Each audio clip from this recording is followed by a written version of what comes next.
جی ناظرین، اس وقت ڈاکٹر عائشہ طاہر صاحبہ ہمارے ساتھ موجود ہیں، ان سے ہم بات کرتے ہیں، اور یہ کنسلٹنٹ سائیکالوجسٹ ہیں اور خاص طور پر نفسیاتی مسائل کے حوالے سے بڑی ان کو گرپ حاصل ہے، اور بہت سے جو ہے مرد و خواتین کی کثیر تعداد ان کے علم سے جو ہے فیضیاب ہو رہی ہے۔ ان سے ہم بات کرتے ہیں آج کے اسی حوالے سے۔ اچھا ڈاکٹر صاحب، یہ بتائیے گا، منشیات ایک ایسی لعنت جس نے گھروں کے گھر تباہ و برباد کر دیے، نوجوان نسل اس لعنت میں ایسی پھنسی ہے کہ ان کا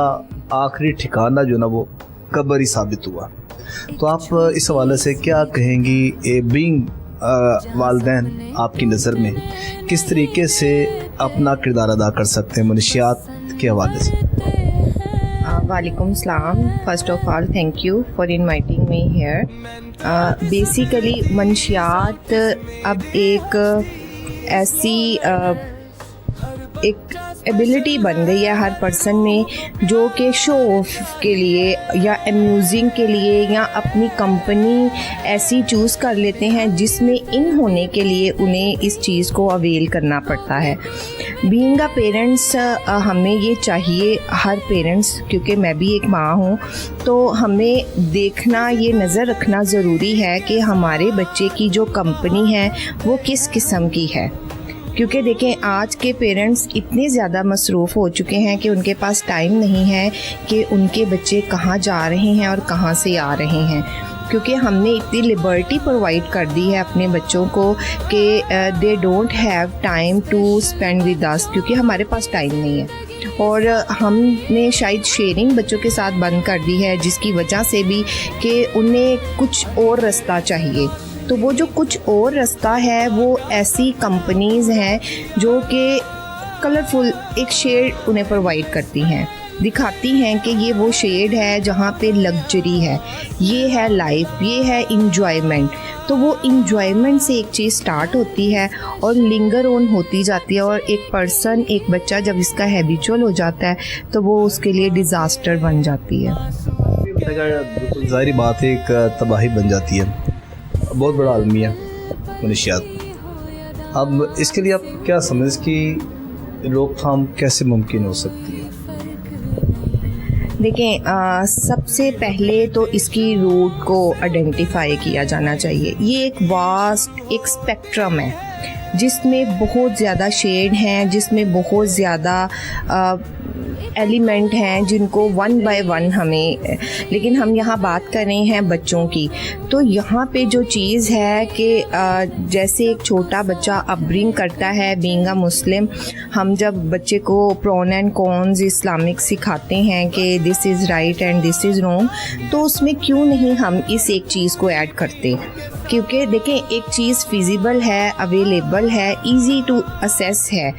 اور آپ آل دا ٹائم اپنے بچوں کے ساتھ نہیں رہ سکتے ہیں. تو آپ بچے کو سائیکو ایجوکیٹ اتنا کریں، اس کو اویئرنیس اتنی پرووائڈ کریں کہ وہ چیز بچے کے سامنے پڑی ہو، لیکن اس کے پرون اینڈ کونز اتنے بچے کے پاس اویلیبل ہونے چاہیے، اویئرنیس اتنی اسٹرانگ ہونی چاہیے کہ ہاؤ مچ ڈیزاسٹر از دس، کہ اس چیز کا مجھ پہ کتنا بیڈ امپیکٹ آئے گا. اگر یہ اویئرنیس بچے کے پاس موجود ہے تو ایسی کمپنیز اس بچے کو کبھی اٹریکٹ کر ہی نہیں سکتی ہیں. تو یہ ایک المیہ ہے جس کے تھرو ہم اپنی جو ٹین ایج کمیونٹی ہے اس کو اس ڈیزاسٹر سے سیو کر سکتے ہیں. اویئرنیس ایٹ ہوم بیس جب پیرنٹ سٹارٹ کریں گے، اپنے بچوں کے لیے رات کو ایک آدھے گھنٹے کا ٹائم نکالیں اور انہیں بتائیں کہ دنیا میں کون سی چیزیں ایسی ہیں جو کہ رائٹ ہیں ہمارے لیے، جن کے فوائد ہیں ہمارے لیے، جو امپیکٹ فل ہیں، اور کون سی چیزیں ایسی ہیں جو آپ کو آپ کی کمپنیز دیں گی، آپ کے فرینڈز آپ کو پرووائڈ کریں گے، آپ کو اس کے کلرفل شیڈ دکھائیں گے، اٹریکٹ کریں گے خود کی طرف، لیکن اس کے امپیکٹ اتنے بیڈ ہیں کہ جس کی واپسی ممکن نہیں ہے. نہ کہ سائیکولوجیکلی، بایولوجیکلی اس کے پرسپیکٹیو اتنے بچے کو بتائیں کہ وہ چیز سامنے پڑی ہو اور اس کے اندر اتنا اس چیز کو لے کے ڈر ہو، خوف ہو کہ یہ بہت ایک ہارمفل، ایک انبیئریبل چیز ہے، مجھے اسے ٹچ نہیں کرنا. ظاہری بات ہے، جس سے آپ نے بڑی خوبصورت بات کی ہے، اس پر جی کس طریقے سے ایک والدین اپنا رول ادا کر سکتے ہیں. اب ایک بہت بڑا عالم ہے، یہ کوشچن مارک بھی ہے کہ جیسا بھی آپ ذکر کریں تمام تر ایسی منشیات ہیں جو ایزیلی اویلیبل ہیں، ان میں کچھ ایسی ہے جو ابھی تک آپ کو گلی محلوں بازاروں میں آپ کو ملتی ہے، اس میں ویپ آپ دیکھ لیں، اس کے علاوہ کوئی نکوٹین کے پاؤچز ہیں وہ بھی آپ دیکھیں، وہ بھی ایزیلی اویلیبل ہیں، اور یہ ایک ایسا نشہ ہے جو آہستہ آہستہ ایک جس طرح کوئی کسی کے دل میں گھر کر لیتا ہے وہ ایسے گھر کر لیتی ہیں چیزیں۔ دیکھیں اس میں ہمیں اس چیز پہ فوکس کرنا ہے کہ اس کی اویلیبلٹی اتنی ایزی ٹو اسیس کیوں ہے، کیونکہ دیکھیں جو پرسن اس چیز کو پرووائڈ کر رہا ہے تو اس کے بیہائنڈ دا سب سے بڑی جو ریزن ہے وہ ان امپلائمنٹ اور انسکلڈ پرسن ہے۔ دیکھیں سوسائٹی نے اپنے آپ کو وہ پرسن جن کے پاس اسکلڈ نہیں ہے، جن کے پاس امپلائمنٹ نہیں ہے، تو وہ یہ رستہ اختیار کرتے ہیں کیونکہ وہ انہیں اس کے لیے محنت نہیں کرنی پڑی، انہیں اس کے لیے کوئی اسکل نہیں سیکھنی پڑی۔ تو ہمیں ان امپلائمنٹ کو سب سے پہلے اسیس کرنا پڑے گا کہ یہ کون لوگ ہیں جو پرووائڈ کر رہے ہیں، ان لوگوں کو ہمیں آئیڈینٹیفائی کرنا ہے، ان کو ریہیب کرنا ہے، ان کو اویئرنیس پرووائڈ کرنی ہے، ان کو اسکل سکھانی ہے، ان کو امپلائمنٹ پرووائڈ کرنی ہے، تاکہ اس چیز کو ہم روٹ سے ڈیمولش کر سکیں۔ جب تک ہم روٹ ڈیمولش نہیں کریں گے، ہم برانچز کو توڑتے رہیں گے تو برانچز تو اگین گرو کریں گی۔ تو برانچز نہیں، روٹ کے اوپر آئیڈینٹیفیکیشن ہماری جانی چاہیے کہ کہاں سے یہ چیز آ رہی ہے، کون ہے جو اس کو پرووائڈ کر رہا ہے سوسائٹی میں۔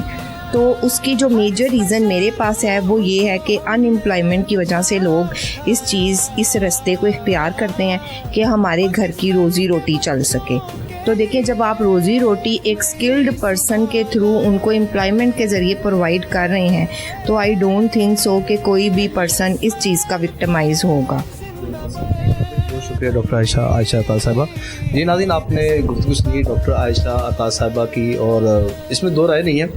کہ منشیات کے جو عادی افراد کے میں جو اضافہ اس میں سے ایک one of the major reason in employment ہے۔ ظاہری بات ہے بے روزگاری جتنی زیادہ نفسیاتی مسائل پیدا ہو گئے تو پھر ہر کوئی شخص لگژری چاہتا ہے، پھر ذہنی سکون کے لیے وہ پھر نشے کا استعمال کرتا ہے، پھر نشے کی لعنت میں ایسا اس میں دھنستا چلا جاتا ہے کہ وہاں سے اس کی واپسی ممکن نہیں ہوتی۔